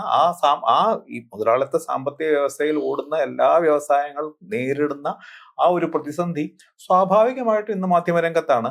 വേജ് ബോർഡില്ല, ശമ്പള വ്യവസ്ഥയില്ല, സ്ഥലമാറ്റത്തിന് വ്യവസ്ഥയില്ല, പ്രൊമോഷന് വ്യവസ്ഥയില്ല, 2 പത്രം പൂട്ടുന്ന അവസ്ഥയിലാണ്. ഇനി നേരത്തെ പറഞ്ഞ പോലെയാണ് ഈ ഒരൊറ്റ സ്ഥാപനം, ഒരു നമ്പർ 1 മാത്രം നിൽക്കും, ബാക്കിയെല്ലാം തകർന്നു പോകും. അവിടെയാണ് വളരെ അസംബന്ധമായിട്ട് തോന്നുന്നത് ഈ പുതിയ ടെലിവിഷൻ ചാനലുകളുടെ കടന്നുവരവും അതിനെപ്പറ്റി കേൾക്കുന്ന ചില യക്ഷിക്കഥകൾ പോലത്തെ ശമ്പള കാര്യങ്ങളും ഒക്കെ കേൾക്കുന്നത് മനസ്സിലാവുന്നു. ഇതിന്റെ ഏറ്റവും വലിയ അപകടം നേരത്തെ രാധാകൃഷ്ണൻ സൂചിപ്പിച്ച കാര്യമാണ്. കാര്യം ഒരു പത്രമോ അല്ലെങ്കിൽ 2 പത്രം മാത്രമോ ചുരുങ്ങുമ്പോൾ, അല്ലെങ്കിൽ ഒരു ടെലിവിഷൻ ചാനലോ മറ്റേ ചുരുങ്ങുമ്പോൾ അവർ തീരുമാനിക്കും എന്ത് കവർ ചെയ്യുന്നുള്ള ആരുടെ വിഷയങ്ങൾ. അപ്പൊ നമുക്ക് തീർച്ചയാണ് അവർ ആരുടെ വിഷയങ്ങളായിരിക്കും കവർ ചെയ്യുന്നത്. അപ്പൊ പാർശ്വവൽക്കരിക്കുന്നവർ വളരെ വലിയ പ്രശ്നങ്ങളിലേക്ക് ചെന്ന് ചാടുകയും അതിനെക്കുറിച്ച് ആരും ശ്രദ്ധിക്കാതിരിക്കുകയും സമൂഹത്തിൽ വളരെ വലിയ പ്രശ്നങ്ങളുണ്ട്. ഈ അമേരിക്കൻ പല കമ്മ്യൂണിറ്റി പേപ്പേഴ്സും അമേരിക്കയിൽ അടച്ചുപോയി. അപ്പൊ അവിടെ വലിയ പ്രശ്നങ്ങൾ നടക്കുകയാണ്. നമുക്ക് അറിയുന്നില്ല, പല കാര്യങ്ങളും നമ്മൾ അറിയുന്നില്ല. അതാണ് ഇപ്പൊ പെട്ടെന്ന് മിനിയോപോളിസിൽ ഒരു സംഭവം ഉണ്ടാകുമ്പോൾ ഒരാൾ ഇതെല്ലാം പ്രൂവ് വന്ന ഒരു ദിവസം കൊണ്ട് സംഭവിക്കുന്ന കാര്യങ്ങളല്ല.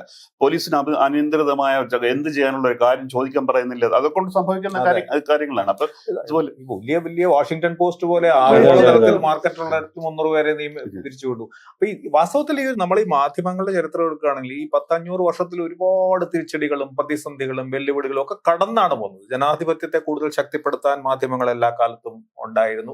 ഒരുപാട് തെറ്റുകളും കുഴപ്പങ്ങളും ഒക്കെ ഉണ്ടെങ്കിലും. പക്ഷെ എനിക്ക് തോന്നുന്നത് ഇതാദ്യമായിട്ടാണ് ഈ മാധ്യമ വ്യവസായം അല്ലെങ്കിൽ മാധ്യമ മേഖല അത് പൂർണ്ണമായിട്ടും അപ്രസക്തമാവുകയോ പൊളിഞ്ഞു പോവുകയോ ചെയ്യുന്ന ഒരവസ്ഥയിലേക്ക്. അപ്പോൾ ഇത് പതുക്കെയാണ് വന്നെങ്കിൽ ഇപ്പൊ അതിന്റെ ഏതാണ്ട് അതിന്റെ പൂർണ്ണമായിട്ട് തകർച്ച. ഇപ്പൊ ഇനി ഇവിടുന്ന് ജനാധിപത്യം എങ്ങനെയാണ്, ജനാധിപത്യത്തിന്റെ 4ാം തൂണായ മാധ്യമങ്ങൾ എങ്ങനെയാണ് അവിടെ പ്രവർത്തിക്കാൻ പോകുന്നതെന്നൊക്കെ ഒരുപക്ഷെ ജനാധിപത്യത്തിന്റെയും മാധ്യമ ചരിത്രത്തിലും ഇതുവരെ ഇല്ലാത്ത ചില പുതിയ കാലങ്ങളിലേക്കാണ് പോകുന്നതെന്നാണ് തോന്നുന്നത്. ലെഗസി മീഡിയന്റെ ഒരു ചരിത്രവും വർത്തമാനവും ഇപ്പം നമ്മൾ പറഞ്ഞത്. ഇതിന് ഒരു 10-15 വർഷം കൊണ്ട് ഇവിടെ ഉണ്ടായി വന്നിട്ടുള്ള ഒരു ന്യൂ മീഡിയ എന്ന് പറയുന്ന കൺസെപ്റ്റ്, നമ്മളൊക്കെ അതിന്റെ ഭാഗമായിട്ടുള്ള ആളുകളാണ്. അപ്പൊ നമ്മൾ ആദ്യം വിചാരിച്ചിരുന്നു ഒരു ജനാധിപത്യപരമായ വീണ്ടെടുപ്പ് സാധ്യമാവുന്ന ഒരിടവും ആളുകളും അതിന്റെ ക്യാപിറ്റലുമാണെന്ന്. പക്ഷെ അതിനകത്ത് പ്രവർത്തിക്കാൻ തുടങ്ങുമ്പോഴാണ് ക്യാപിറ്റൽ എത്രത്തോളം ഇതിനെ ബാധിക്കുന്നുണ്ട് എന്നുള്ളതിന്റെ തിരിച്ചറിവ് നമുക്ക് ഉണ്ടാവുന്നത്. ക്യാപിറ്റലിസ്റ്റ് കണ്ടന്റ് എന്ന് പറയുന്നത് ഇപ്പൊ സാർ പറഞ്ഞതുപോലെ ഒരു സ്ഥലത്ത് വലിയ മൂലധനം എവിടെ നിന്നാണ്, എങ്ങനെയാണ്, ആരുടെയാണെന്ന് നമ്മൾ അറിയാത്ത മൂലധനം വരുന്നു.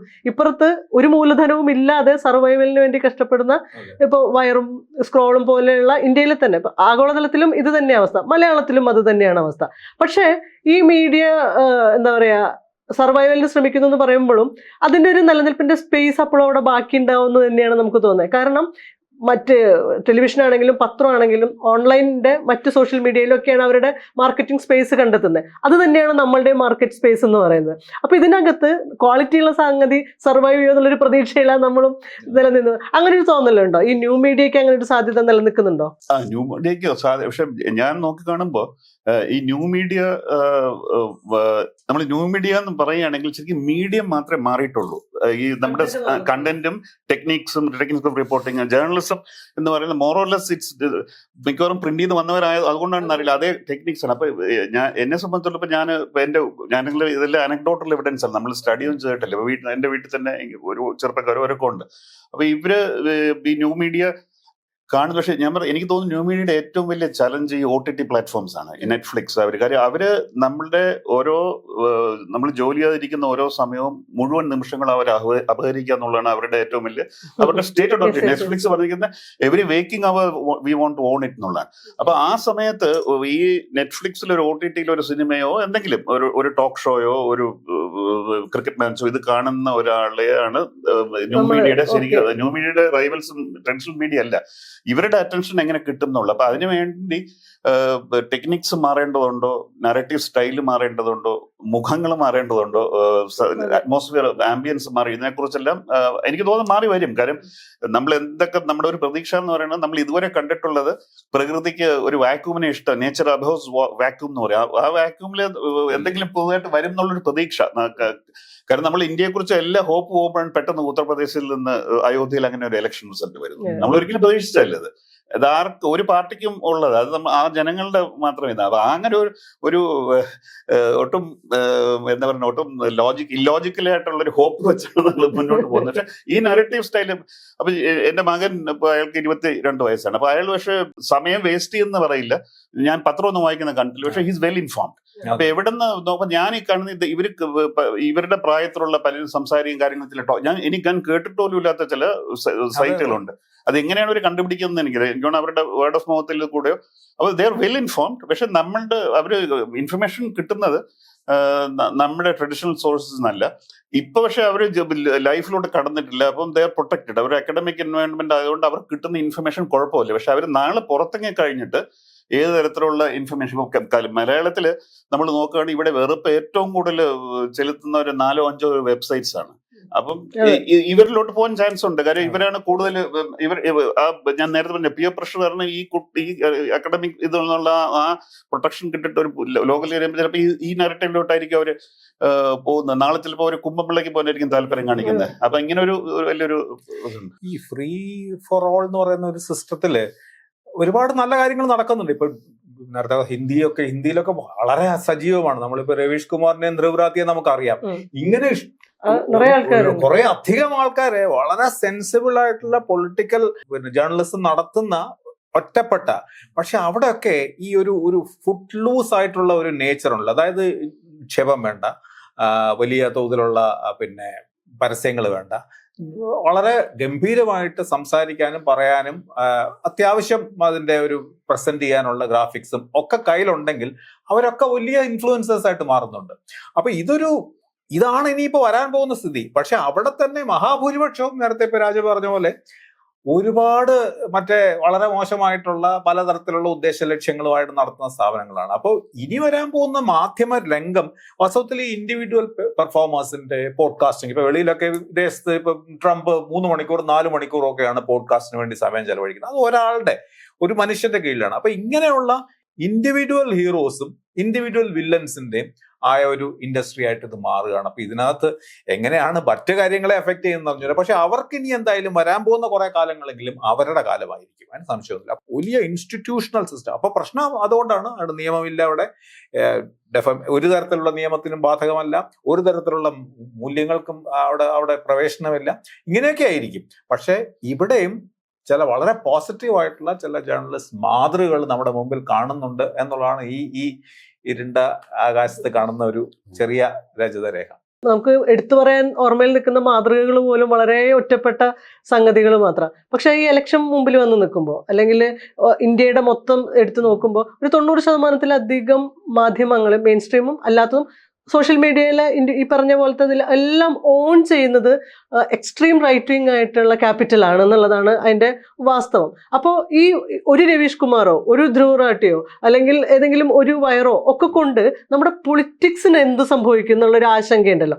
മലയാളത്തിലും അതിൻ്റെ ട്രെൻഡ്സ് ആണല്ലോ നമ്മളിപ്പോൾ കണ്ടുകൊണ്ടിരിക്കുന്നത്. ക്യാപിറ്റലിനകത്തേക്ക് ഈ റൈറ്റ് വിങ് എങ്ങനെയാണ് കൊണ്ടുവന്ന് ചാർത്തുന്നത് എന്നുള്ളതാണ് നമുക്ക്. അത് നമ്മളെ കേരളത്തിൽ ഇരുന്നിട്ട് ഭയപ്പെടുത്തേണ്ട ഒന്നുമില്ല. അതിനെ പറ്റിയിട്ട് പൊളിറ്റിക്കൽ പാർട്ടീസ് പക്ഷേ ആ രീതിയിൽ അവെയർ ആണെന്ന് തോന്നിയിട്ടുണ്ടോ? ഇല്ലെന്ന് എനിക്ക് തോന്നുന്നത്. നമ്മുടെ രാഷ്ട്രീയ പാർട്ടികൾ ഇങ്ങനത്തെ കാര്യങ്ങളിൽ വളരെ പിന്നിലാണ് മിക്കവാറും എല്ലാ പാർട്ടികളും. പക്ഷേ എല്ലാ പാർട്ടികളും അങ്ങനെ അല്ല. ഇപ്പൊ BJP എന്ന് പറയുന്നത് വളരെ അവരൊരു എന്താ പറയാ, എപ്പോഴും തയ്യാറായി നിൽക്കുന്ന ഒരു ഇലക്ഷൻ മെഷീനാണ്. അപ്പൊ അതിൽ ഏറ്റവും പുതിയ തരത്തിലുള്ള ഏറ്റവും കട്ടിംഗ് എഡ്ജ് ആയിട്ടുള്ള സാങ്കേതിക വിദ്യ ഉപയോഗിച്ചുകൊണ്ട് തന്നെ മാധ്യമ രംഗത്തും എല്ലാം അവർ വളരെ കാര്യമായി ഇൻവെസ്റ്റ് ചെയ്യുന്നുണ്ട്, അത് ട്രെയിൻ ചെയ്യുന്നുണ്ട്. അതിനു വേണ്ടിയിട്ടുള്ള, കാരണം അത് മനസ്സിലാക്കി അവര് ഈ പുതിയ മാറ്റം ഏതാണ്ട് പൂർണ്ണമായിട്ട് ഉൾക്കൊണ്ടുപോകണം. അപ്പൊ അവരുടെ ഈ വിജയത്തിന്റെയും അവരുടെ ഒരു വ്യാപനത്തിന്റെയും പ്രധാനപ്പെട്ട ഒരു ആധാരം തന്നെ ഈ പുതിയ കമ്മ്യൂണിക്കേഷൻ സ്ട്രാറ്റജിയാണ്. അൾട്ടിമേറ്റ് ആയിട്ട് നിങ്ങൾ ഏറ്റവും എങ്ങനെയാണ് പൊളിറ്റിക്കൽ കമ്മ്യൂണിക്കേഷൻ എന്നുള്ളതാണ്. അത് ഡോഗ് വിസിലാവാം, രഹസ്യമായിട്ടുള്ള നിങ്ങൾക്ക് മതവർഗീയത പടർത്തുന്നതല്ല, പക്ഷെ എങ്ങനെയാണ് ആ ടെക്നോളജി ഉപയോഗിക്കുന്നത്. അപ്പം അവർക്ക് വളരെ എന്താ പറയാ, സുഖമായിട്ട് അവർക്ക് വിതച്ചാൽ വളരുന്ന ഒരു മണ്ണൊരുങ്ങിയിട്ടുണ്ട് മതപരമായിട്ടുള്ള സംഗതി. മറ്റു പല നമ്മുടെ സ്വത്വ രാഷ്ട്രീയത്തിൻ്റെതായ പല ഭാഗങ്ങൾ അവിടെ ഗംഭീരമായിട്ടുള്ള കമ്മ്യൂണിക്കേഷൻ സ്ട്രാറ്റജിയാണ് അവർ ഉപയോഗിക്കുന്നത്. അതിൻ്റെ അടുത്തെങ്ങും മറ്റു രാഷ്ട്രീയ പാർട്ടികളൊന്നും എത്തുന്നില്ല. ഒരുപക്ഷെ അതിനുള്ള സൗകര്യങ്ങളില്ല, അതിനുള്ള റിസോഴ്സസ് ഇല്ല. പിന്നെ സൊസൈറ്റിയിൽ അതിനുള്ള ഒരു സ്പേസ് ഇല്ല. ഇപ്പം സൊസൈറ്റിയിൽ റൈറ്റ് വിങ്ങിന്റെ സ്പേസ് ഉള്ള ഒരു കാലമാണെന്ന് നമ്മൾ അംഗീകരിച്ചേ മതിയാവും. ആ സ്പേസിനെ അവർ ബുദ്ധിപൂർവ്വം അവര് സൃഷ്ടിക്കുകയും അവരതിന്റെ സൃഷ്ടാവുമാണ്, അതിന്റെ ബെനിഫിഷ്യറിയുമാണ്, രണ്ടുമാണ്. പക്ഷെ അങ്ങനെ ഒരു സ്പേസും കൂടെ ഉണ്ട്. അതുകൊണ്ട് ആ സ്പേസിൽ ഇപ്പൊ നമുക്ക് പോയിട്ട് ഇപ്പൊ ഇവര് BJP-കാരൊക്കെ ചെയ്യുന്നത് BJP ചെയ്യുന്ന പോലെയൊക്കെ കോൺഗ്രസ് നാളെ മുതൽ അങ്ങ് ചെയ്യാം എന്ന് വിചാരത്തിൽ ഉടനെ അതിന് ഫലമൊന്നും ഉണ്ടാവണമെന്നില്ല. കാരണം മറ്റൊരുപാട് ഫാക്ടേഴ്സും കൂടെ അതിന്റെ കൂടെ ഉണ്ട് എന്നുള്ളത്. പക്ഷെ അത് അവർ ബുദ്ധിപൂർവ്വം ഉപയോഗിക്കുന്നുണ്ട്, ലോകം മുഴുവൻ ഉപയോഗിക്കുന്നുണ്ട്. ഇന്ത്യയിലും സ്വാഭാവികം. ഇനി ഇന്ത്യയിലും മറ്റു പലയിടത്തും ഇല്ലാത്ത പോലെ ഒരു മതത്തിൻ്റെതായ ഒരു വലിയ സഹായം അവർക്കുണ്ട്. ഈ ഒരു ഭൂരിപക്ഷ മതം എന്ന് പറയുന്നതിന്റെ ഒരു വലിയ ഘടകം കൂടെ ഉപയോഗിച്ചുകൊണ്ടാണ് അവരുടെ ഈ വ്യാപനം. അപ്പൊ അവിടെ യുക്തിക്കൊന്നും അവിടെ യാതൊരു ഇതില്ല. നിങ്ങൾ പറയുന്നത് ശരിയാണോ? പിന്നെ സമൂഹം അങ്ങനെ മാറിയിട്ടുണ്ട്, അത് നമ്മൾ കാണാതിരിക്കാൻ വയ്യ. സമൂഹത്തിന് മാറ്റം വന്നിട്ടുണ്ട്. സമൂഹത്തിന് ഇന്ന് ആവശ്യം എന്താണ്? നമ്മൾക്ക് തോന്നുന്ന, നമുക്ക് ശരിയാണെന്ന് പറയുന്ന കാര്യങ്ങൾ പറയുന്നവരുടെ മാത്രമേ ഞങ്ങൾ അംഗീകരിക്കുകയുള്ളൂ എന്ന് അവർ തീരുമാനിച്ചിരിക്കുകയാണ്. അപ്പൊ സത്യം പറയണം, നിഷ്പക്ഷരാകണം എന്നൊക്കെ വിചാരിച്ച് ഈ രംഗത്ത് നിൽക്കുന്നവർക്ക് നിലനിൽക്കാൻ പോലും സ്പേസ് ഇല്ലാത്ത പോലെ ഈ സ്പേസ് ചുരുങ്ങിപ്പോയിരിക്കുന്നു. ഞാൻ പലതവണ പറഞ്ഞിട്ടുള്ളതാണ്. നമ്മുടെ ശബരിമലക്കാലത്ത് ഈ മറ്റേ 8ാം സ്ഥാനത്തോ 9ാം സ്ഥാനത്ത് കിടന്ന ഒരു ചാനല് അതിവേഗം 2ലേക്ക് എത്തി. 1-ലെത്തിയില്ല, 2 വരെ എത്തി. പക്ഷെ അത് തുടർന്നിരുന്നേ ചിലപ്പോൾ 1ലേക്ക് പോലും വന്നേനെ. കാരണം പിടിച്ചു നിൽക്കാൻ പറ്റാത്ത പോലെ വന്നേനെ. കാരണം ആൾക്കാർ അതുപോലെ ഈ സൈലോസും ഇക്കോ ചേമ്പേഴ്സ് എന്ന് പറയുന്നത് സമൂഹം കൂടെ ചേർന്നതാണ്. ഈ സമൂഹത്തിന് അത് മതി, പക്ഷപാതികളെ മതി, എന്റെ സത്യം മതി. ഈ പോസ്റ്റ് ട്രൂത്തിന്റെ സ്വഭാവം അതാണല്ലോ. പോസ്റ്റ് ട്രൂത്ത് എന്ന് പറഞ്ഞാൽ ട്രൂത്ത് വേറെ ആയിരിക്കാം, പക്ഷെ ഞങ്ങൾക്ക് എന്റെ ട്രൂത്ത് മതി എനിക്ക് എന്ന് വിശ്വസിക്കുന്ന ഒരു സമൂഹം കൂടെ വരുന്നതുകൊണ്ട് ഇതൊരു ടോട്ടൽ സിസ്റ്റമാണ്. മുഴുവനായിട്ടുള്ള ഒരു സിസ്റ്റത്തിലാണ് ഈ പ്രശ്നം വന്നിരിക്കുന്നത്. ആരെങ്കിലും ഒരാൾ മാറിയതുകൊണ്ടോ, ഒരാൾ നന്നായതുകൊണ്ടോ, ഒരു നല്ല പത്രാധിപര് വന്നതുകൊണ്ടോ, ഒരു മൂല്യബോധമുള്ള ഒരു മുതലാളി വന്നതുകൊണ്ടോ ഒന്നും കാര്യം ശരിയാവുന്നില്ല. ഈ കോണ്ടെക്സ്റ്റിൽ ഈ ആർഗ്യുമെന്റ് വെച്ചുകൊണ്ട് കേരളത്തിലെ മീഡിയ ഇടതുപക്ഷ വിരുദ്ധമാണെന്നുള്ള ആർഗ്യുമെന്റിൽ എത്രത്തോളം വാസ്തവമുണ്ട്? അല്ലെങ്കിൽ പഴയ മീഡിയ സിൻഡിക്കേറ്റിന് പിന്നീട് എന്ത് സംഭവിച്ചു? കേരളത്തിൽ ഇന്ന് മുഖ്യധാര മാധ്യമം പൊതുവെ ഒരു ഇടതുപക്ഷ വിരുദ്ധം തന്നെയാണ്. അത് സംശയമൊന്നുമില്ല. അതിനാണ് മുൻതൂക്കം. അതൊരു പക്ഷേ മാറുന്ന കാറ്റിനൊപ്പം പോകുന്നതിന്റെ ലക്ഷണമാണോ എന്നറിയില്ല. വളരെ വ്യാപകമായിട്ട്, കാരണം ഇടതുപക്ഷത്തെ ഗവൺമെന്റിലാണ് 10 വർഷം ഭരണത്തിലിരിക്കുന്നത് ഒരു പ്രധാനപ്പെട്ട കാരണമാണ്. പലപ്പോഴും അതിനൊരു സ്പേസ് ഇല്ലാത്ത പോലെ ഇടതുപക്ഷത്തിനെ ശരിപ്പെടുത്താം എന്ന് ധരിക്കുന്ന വളരെ ഓപ്പൺ ആയിട്ടുള്ള, അത് ഏറ്റവും വൻകിട മാധ്യമം പോലും ചെറുകിട മാധ്യമം പോലെ സജീവമായിട്ട് ഈ രംഗത്തുണ്ട്. അതിപ്പോ ഇടതുപക്ഷത്തിന്റെ ഒരു പൊളിറ്റിക്കലായിട്ടുള്ള വിരോധമാണോ അതോ ഈ മാറുന്ന ട്രെൻഡിനനുസരിച്ച് പോകാനുള്ളതിന്റെ മട്ടാണെന്ന് പറഞ്ഞില്ല. പക്ഷെ തീർച്ചയായിട്ടും ഒരു ഇടതുപക്ഷ വിരുദ്ധത ഇടതുപക്ഷത്തിന്റെ കുഴപ്പമാണോ? തീർച്ചയായിട്ടും ഇടതുപക്ഷത്തിന് ഒരു വലിയ സംഭാവന അവരുടെ ഉണ്ടെന്നുള്ളതിനെ പറ്റി ഒരു സംശയമില്ല. പക്ഷെ ഇടതുപക്ഷം എല്ലാ കാലത്തും പറഞ്ഞ പണ്ട് മുതലേ 57 മുതൽ നമ്മൾ വിമോചന സമരം എടുക്കുകയാണെങ്കിൽ എല്ലാ പത്രങ്ങളും ഇടതുപക്ഷ വിരുദ്ധം തന്നെയായിരുന്നു. അത് ഏറ്റവും ചെറിയ പത്രം മുതൽ വലിയ പത്രം വരെ രംഗത്തുണ്ടായിരുന്നു. അപ്പൊ എല്ലാ കാലത്തും അങ്ങനെ തന്നെയാണ്. പക്ഷെ അന്ന് മാധ്യമങ്ങളെ പൈസ കൊടുത്ത് വിലക്കെടുക്കാവുന്ന ഒരു സാഹചര്യം ഉണ്ടായിട്ടുണ്ടല്ലോ. കേരളഭൂഷണം പത്രം ഉണ്ടായത് തന്നെ പണം വന്നിട്ടാണ്, അമേരിക്കൻ പണം വന്നിട്ടാണെന്നുള്ളതിനെ പറ്റി സംശയമൊന്നും ഇല്ലാത്ത കാര്യം. പക്ഷെ ഇന്ന് അങ്ങനെയുള്ള സാഹചര്യം മാത്രമല്ലല്ലോ ഉള്ളത്. ഇന്ന് അങ്ങനെയാണെന്ന് എനിക്ക് തോന്നുന്നില്ല. ഇപ്പൊ നമുക്കിപ്പോ നാളെ ഇനി ഇതിന്റെ കൂടുതൽ വല്ല തെളിവുകളും വരുമെന്ന് എനിക്ക് അറിഞ്ഞൂടാ. പക്ഷെ ഈ ഒരു സ്വഭാവമുണ്ട്. ആ സ്വഭാവത്തിനെ ഈ നേരത്തെ പറഞ്ഞൊരു ഇടതുപക്ഷമാണ് അതിലൊരു വലിയ പരാജയം ഇടതുപക്ഷത്തിന്റെ സൈഡിൽ നിന്നാണ്. ഇടതുപക്ഷം ഇതിനെ മറികടക്കാനോ അല്ലെങ്കിൽ ഇതെങ്ങനെയാണ് ഇങ്ങനെ ഈ മീഡിയയുടെ ഈ സ്വഭാവത്തിനെ എങ്ങനെ നിങ്ങൾ ഫേസ് ചെയ്യണമെന്നോ അതിനെ നേരിടേണ്ട എങ്ങനെയാണെന്നോ അതിന് ഒരു ബദൽ രീതികൾ ആവിഷ്കരിക്കാനോ ഒന്നും അവർ ശ്രമിച്ചിട്ടില്ല. അതിനു വേണ്ടിയിട്ടുള്ള അത് ശ്രമിക്കുന്നത് തന്നെ ശരിയല്ല എന്ന് വിചാരിക്കുന്ന ഒരു പഴയ കാലത്തെ ഇടതുപക്ഷ സ്വഭാവം ഉണ്ടായതുകൊണ്ടാണ് ഈ കേരളത്തിലെ മാധ്യമങ്ങൾക്ക് ഇപ്പോഴത്തെ അവസ്ഥയിൽ അങ്ങനെ തന്നെയാണ്, സംശയമൊന്നുമില്ല. ഈ പറഞ്ഞ പോലെ ഒരു മീഡിയ സിൻഡിക്കേറ്റ് വർക്ക് ചെയ്യുന്നതായിട്ട് തോന്നിയിട്ടുണ്ട് ഇപ്പോ പഴയ രീതിയിലുള്ള? ഇല്ല, അത്ര ഇതായിട്ട് എനിക്ക് ഞാൻ എപ്പോഴും ഇവിടെ ആലോചിച്ചുള്ള നേരത്തെ പറഞ്ഞ കേരളത്തിലെ മാധ്യമങ്ങൾ എന്നും ഇടതുപക്ഷത്തിനെതിരെ. പക്ഷെ ഇപ്പൊ ഞാൻ കാണുന്ന ഒരു ചേഞ്ച് ഒരു റീസണും ഇല്ലാതെ അവർക്ക് ഒരു ഗെയിനും ഇല്ല. നേരത്തെ പറഞ്ഞ കേരള പുസ്തകത്തിലോ മറ്റുള്ളവർക്കോ മനോരമയ്ക്ക് അവരുടെ മറ്റ് കാർഷിക താല്പര്യങ്ങൾക്ക് വേണ്ടിയോ അല്ലെങ്കിൽ മാതൃഭൂമിക്ക് അവരുടെ അന്ന് ദേശസ്നേഹമായിരുന്നല്ലോ അവരുടെ USP, അത് പ്രൊട്ടക്ട് ചെയ്യാൻ വേണ്ടി ഇടതുപക്ഷത്തിനെതിരെ. ഇപ്പൊ പക്ഷെ ഞാൻ എന്നെ ഭയപ്പെടുത്തുന്ന കാര്യം കേരളത്തിലെ മാധ്യമങ്ങൾ മാത്രമല്ല നാഷണൽ മീഡിയയും ഒരു ഗെയിനും ഇല്ലാതെ ഇവര് ഈ റൈറ്റ് വിങ്ങിനെ സപ്പോർട്ട് ചെയ്യുന്നുള്ള കാര്യം പ്രത്യക്ഷത്തിൽ നമുക്ക് ഗെയിനൊന്നും കാണുന്നില്ല.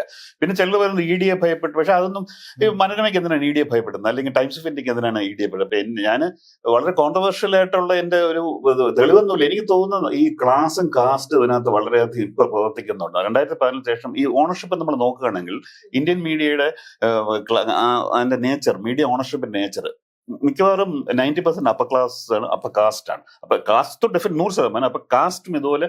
അപ്പൊ ഇങ്ങനെയുള്ള ഒരു ഇതിനകത്ത് അവർക്ക് എന്തോ പണ്ട് നഷ്ടപ്പെട്ട അവരുടെ അച്ഛന്റെയും അവരുടെ കുടുംബങ്ങൾക്ക് പണ്ട് നഷ്ടപ്പെട്ട ആ പ്രതാപം അത് എങ്ങനെയോ തിരിച്ചു കിട്ടും എന്നുള്ള ഒരു ഫോൾസ് ആയിരിക്കും. അല്ലെങ്കിൽ ഈ റൈറ്റിംഗ് നമ്മളിവിടെ 2014 മോദി അധികാരത്തിൽ വന്ന ശേഷം പണ്ട് നഷ്ടപ്പെട്ട എന്തോ ഒക്കെ നമുക്ക് ഇതിൽ കിട്ടാനുണ്ട് എന്നുള്ള ഒരു പലപ്പോഴും നമ്മൾ കാണാറുണ്ട്. ചില ആളുകളെ അവരുപയോഗിക്കുന്ന വാചകങ്ങൾ നമ്മൾ സൂക്ഷിച്ച് പത്രങ്ങൾ വായിച്ചാൽ നമുക്ക് മനസ്സിലാവും. മതത്തിന്റെ അതിപ്രസരം പത്രങ്ങൾ, ഈ ക്ഷേത്രം മാത്രമല്ല ആരാധനാലയങ്ങളെ കുറിച്ചുള്ള കവറേജ്, അതിൽ സംസ്കൃത പദങ്ങൾ ഉപയോഗിച്ചുള്ള എനിക്കൊന്നും മനസ്സിലാവില്ല. ചിലപ്പോൾ ഈ തൃശ്ശൂർ പൂരം മനോരമ റിപ്പോർട്ട് ചെയ്യുന്നതാണ്. ഞാൻ മനോരമ എടുത്തു പറയാണ്, കാര്യം ഞെട്ടിപ്പോയി ഒരു കഴിഞ്ഞ തൃശ്ശൂർ പൂരത്ത് വായിച്ചിട്ട് എന്താണ് പറയാൻ ഉദ്ദേശിക്കുന്നത്. മലയാള വാക്കുകൾ ഇങ്ങനെ കോർത്ത് ഇണക്കി വളരെ പ്രസിദ്ധനായ ഒരു ജേർണലിസ്റ്റ് എഴുതിയതാണ്. അപ്പൊ ഇത് ഈ പ്രിയദർശന്റെ ആര്യൻ സിനിമയൊക്കെ എടുക്കുന്ന ഒരു സ്റ്റൈലുള്ള ഒരു ജേർണലിസമാണ് ഇപ്പൊ നമ്മുടെ ഇവിടെ അടുത്ത് തിരുനാവായിൽ നടന്ന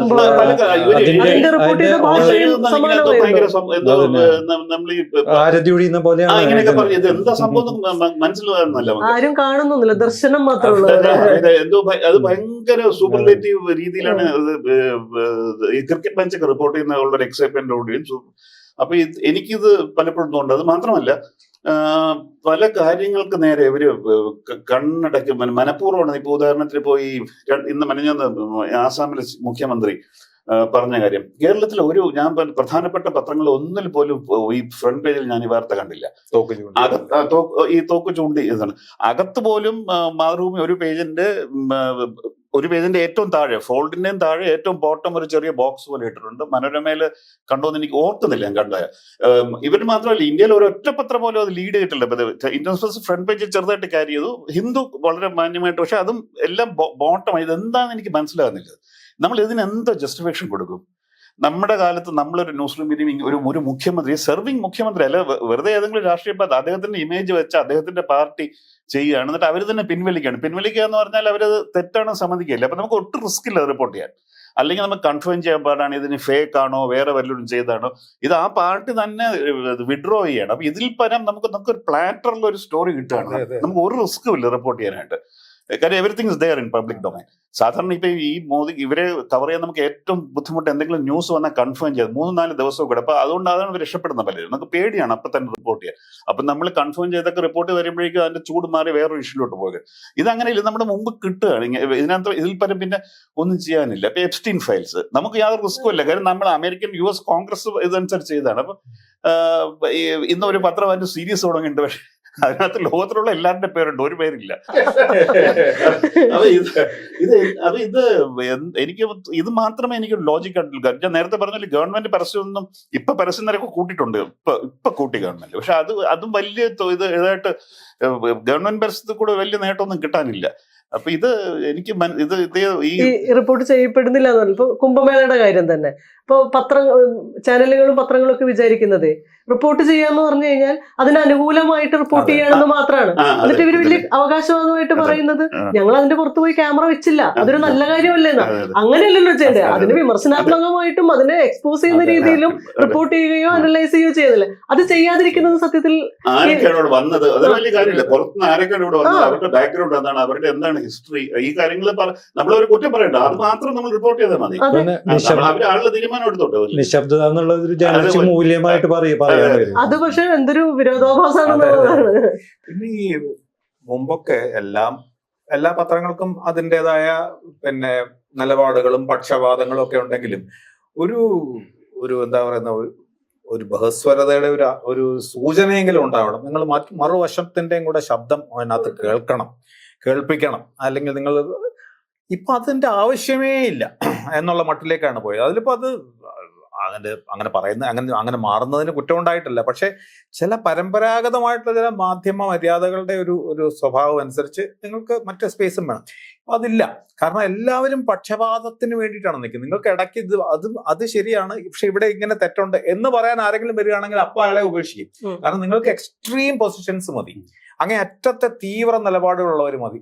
ഇപ്പൊ വന്നിട്ട് എന്താണ്, പത്രപ്രവർത്തകനും ആങ്കറും ന്യൂസ് റീഡറും ഒക്കെ ന്യൂസ് റീഡറും അദ്ദേഹത്തിന്റെ രാഷ്ട്രീയ പരിഹാസങ്ങള്, രാഷ്ട്രീയത്തിന്റെ നിലപാടുകൾ ഇതെല്ലാം ഇങ്ങനെ പ്രഖ്യാപിച്ച്.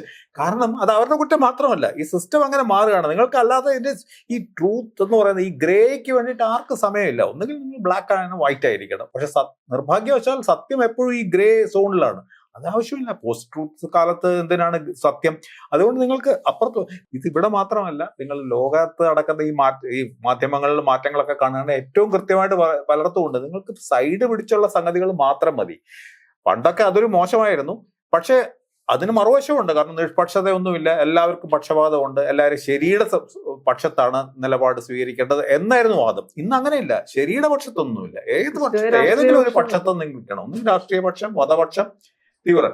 ഇതെല്ലാം കഴിഞ്ഞാലും കേരളം ഭേദമാണെന്നാണ് എന്റെ അഭിപ്രായം. കേട്ടോ, ഞാനിതുകൂടെ പറയാതിരിക്കുന്നത് നിങ്ങൾ ഹിന്ദി വാർത്താ ചാനലുകളോ ഹിന്ദി മാധ്യമങ്ങളോ അല്ലെങ്കിൽ മറ്റു ഭാഷയിലെ മാധ്യമങ്ങളൊക്കെ നോക്കുകയാണെങ്കിൽ ഇതൊന്നും ഒന്നുമല്ല. നമ്മൾ ഈ വാസ്തവത്തിൽ എത്രയോ ഭേദം, എല്ലാ കുഴപ്പങ്ങളും വെച്ചുകൊണ്ട് വളരെ ഭേദമാണ് ഇപ്പോഴും അവസ്ഥ. അത് കേരളത്തിന്റെ മറ്റു ഏത് കാര്യം എടുത്താലും നമ്മൾ കേരളം കുറച്ച് ഭേദമായിരിക്കുമല്ലോ. അതിന്റെ ഒരു പാരമ്പര്യം തുടരുന്നു എന്നേ ഉള്ളൂ. പക്ഷെ ആ ഭേദം തീർച്ചയായിട്ടും ഉണ്ട്. ഇംഗ്ലീഷ് ഇപ്പൊ നാഷണൽ എന്ന് പറയുന്നത് നമുക്കറിയാമല്ലോ, നാഷണൽ ചാനലുകൾ കാണുന്നു. ഇതൊരു ഭീകരമാണ് കാണുന്നത്. എല്ലാ ചാനലുകളും. ഇപ്പൊ ഇംഗ്ലീഷ് ചാനൽ എനിക്കൊന്ന് രാജ്ദീപ് സർദേശായി എന്ന് പറഞ്ഞ ഒരു മനുഷ്യൻ മാത്രമാണ് മറ്റേ പക്ഷം ഉണ്ട് എന്ന് ഇടയ്ക്കിടയ്ക്കെങ്കിലും പറയുന്ന ഒരാൾ. മറ്റേ എല്ലാ ചാനലുകളിലും ടൈംസ്, റിപ്പബ്ലിക് മുതൽ NDTV വരെയുള്ള എല്ലാ ചാനലുകളിലും എന്തൊരു വർഗീയതയാണ്. ഇന്നലെ VD സവർക്കറിനെ കുറിച്ച് ഒരു ചർച്ച കണ്ടു. സവർക്കറിന് ഭാരതരത്നം വേണം. എന്തൊരു ഭീകരമായിട്ടുള്ള വർഗീയതയാണ് അതിനകത്ത് പറയുന്നത്. അങ്ങനെയൊക്കെ നോക്കുമ്പോ കേരളം ഭേദമാണെന്നുള്ള അഭിപ്രായത്തോട് യോജിക്കുന്നുണ്ട്.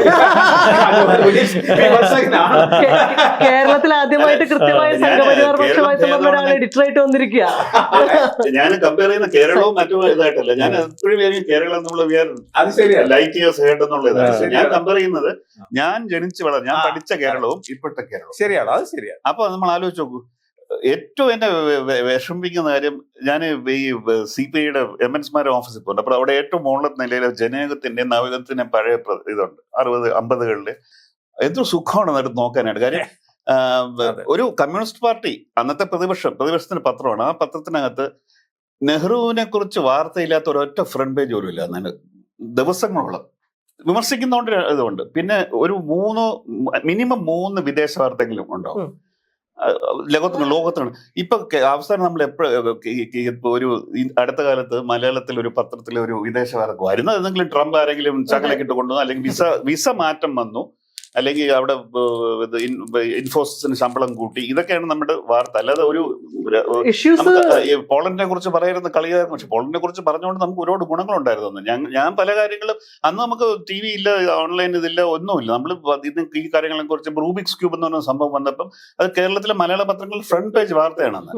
ഇപ്പൊ ഇങ്ങനത്തെ ഒന്നും കാര്യം എന്തെല്ലാം കാര്യങ്ങൾ ഇത് പൂർണ്ണമായിട്ടും ഒരു കൂപമണ്ഡപങ്ങളുടെ ഇപ്പൊ നമ്മുടെ ന്യൂസ് റൂമുകൾ കൂപമണ്ഡപങ്ങളുടെ ഒരു താവളമായിട്ട് മാറിക്കഴിഞ്ഞ സംശയം തോന്നുന്നുണ്ട്. ചെറിയ ചെറിയ വളരെ നിസ്സാര പെറ്റി കാര്യങ്ങൾ. ഇന്ന് ഞാൻ രാവിലെ മനോരമ എന്തോ ഒരു കാര്യത്തിൽ നോക്കുമ്പോൾ ഒരു പേജില് മരിച്ചു എന്ന വാക്ക് ഞാൻ എണ്ണിയത് 8 ഹെഡ്ലൈനിലാണ്. മരിച്ചു, യുവതി മരിച്ചു, സഹോദരി മരിച്ചു, സഹോദരിയെ കൊന്നിട്ട് മരിച്ചു. ഈ മരിച്ചു എന്ന വാക്ക് തലക്കെട്ടിൽ 12-14 വാക്കുകൾ ഉള്ളതിൽ 8 വാർത്തകൾ ഈ മരിച്ചു എന്നുള്ള വളരെ എല്ലാം ഇങ്ങനെ 2 പാരഗ്രാഫ്. ഇത് നമ്മുടെ ഒരു സോൾ കില്ലിംഗ് എന്ന് പറഞ്ഞൊരു സംഭവമാണ് ഇവർ ചെയ്യുന്നത്. അപ്പൊ എൻ്റെ അടുത്തൊരു സർക്കുലേഷൻ മാനേജർ പറഞ്ഞു, ഞങ്ങൾ അങ്ങനെ അത് ചെയ്തില്ലെങ്കിൽ എല്ലാ വിഭാഗം ഇതാണ് ഇവരുടെ ഐഡിയ ഓഫ് ഇൻക്ലൂസീവ്നെസ്.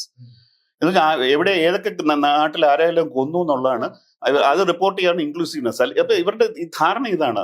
പിന്നെ എന്ത് ചെയ്യുന്ന അപ്പൊ എനിക്ക് രാധാകൃഷ്ണന്റെ ഇതിനോട് ഷെയർ ചെയ്യാൻ ഇൻക്ലൂസീവ്നെസിന്റെ വേറൊരു സംഭവം, ഒരു 10-15 വർഷം മുമ്പ് പത്രങ്ങള് അതാത് പ്രാദേശിക മേഖലയിലുള്ള അമ്പലങ്ങളുടെയും പള്ളികളുടെയും ഒക്കെ ഉത്സവങ്ങളുടെയും പറയെടുപ്പിന്റെയും ഇതിന്റെയൊക്കെ പടങ്ങൾ അങ്ങനെ ഇൻക്ലൂസീവ് ആവുമെന്ന് വിചാരിച്ചിരുന്നു. ഇപ്പൊ ചെയ്യുന്നത് ഈ അപകട വാർത്തകൾ കൊടുത്തിട്ടാ. ഏറ്റവും പ്രാദേശികമായിട്ടുള്ള ചെറിയ അപകട വാർത്തകളൊക്കെ ബ്രേക്കിംഗ് ന്യൂസുകളാണ്. ഫുട്ടേജ് ബ്രേക്കിംഗ് ന്യൂസാ. എല്ലാ ബുള്ളറ്റിനിലും ഒരു ബ്രേക്കിംഗ് ന്യൂസ്, ഏതെങ്കിലും ഒരു അപകട വാർത്തയായിരിക്കും.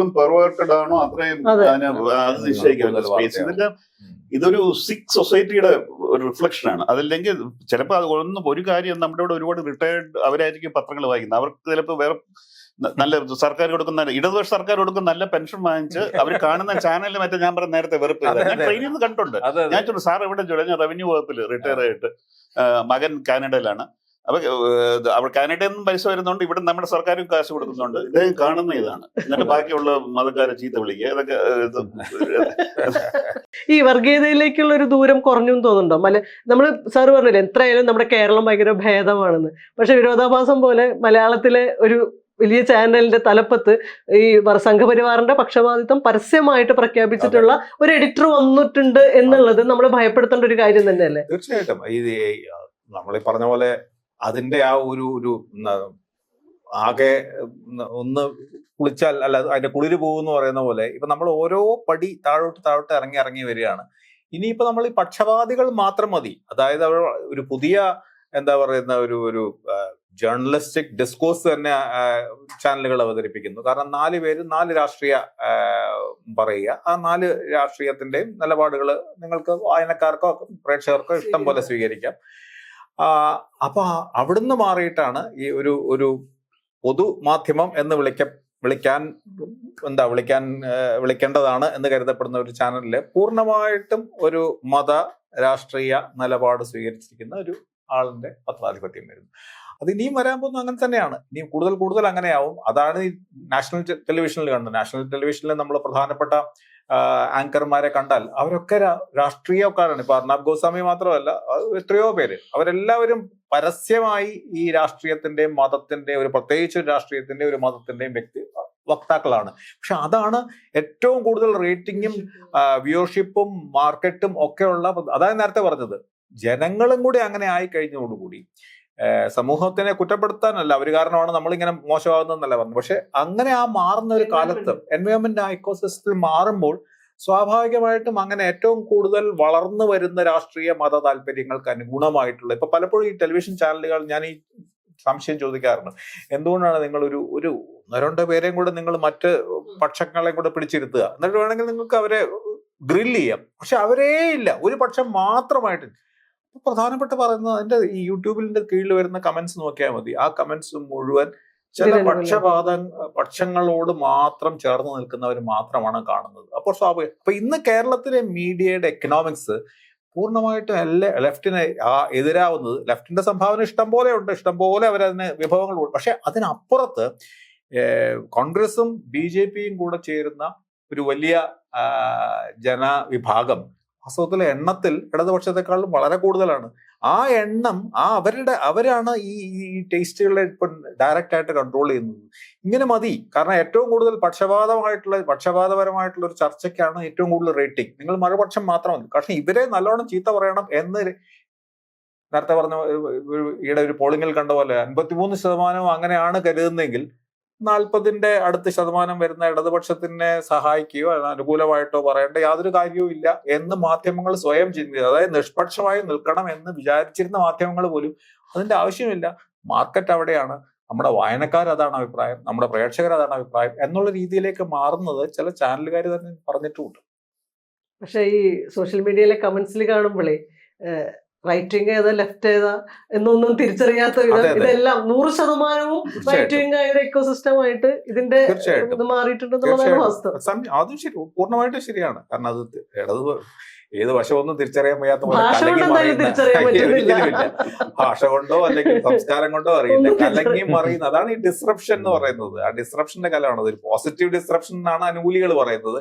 പോസിറ്റീവ് ആണോ എന്നുള്ളത് കാലം തെളിയിക്കേണ്ടിയിരിക്കുന്നു.